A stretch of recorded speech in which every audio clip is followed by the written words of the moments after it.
But all at once the door opened, and in came a little man and said, "Good evening, Mistress Miller. Why are you crying so?" "Alas," answered the girl, "I have to spin straw into gold, and I do not know how to do it." "What will you give me," said the mannikin, "if I do it for you?"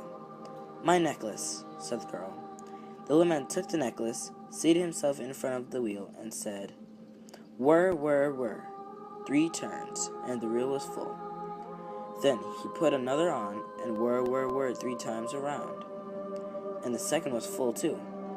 And so it went on until the morning, when all the straw was spun, and all the reels were full of gold.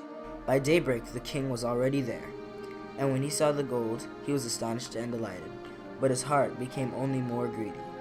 He had the miller's daughter taken into another room full of straw, which was much larger, and commanded her to spin that also in one night if she valued her life.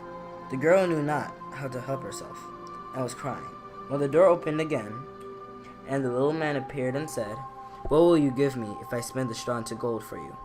"The ring on my finger," answered the girl. The little man took the ring, again began to turn the wheel, and by morning had spun all the straw into glittering gold. The king rejoiced beyond measure at the sight, but still he had not gold enough.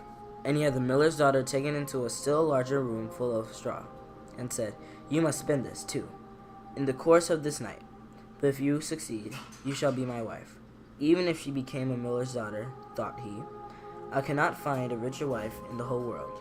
When the girl was alone, the mannikin came again for the 3rd time, and said, "What will you give me if I spin the straw for you this time also?" "I have nothing left that I could give," answered the girl. "Then promise me, if you should become queen, your first child." "Who knows whether that will ever happen?" thought the miller's daughter, and not knowing how else to help herself in this strait, she promised the mannikin what he wanted, and for that he once more span the straw into gold.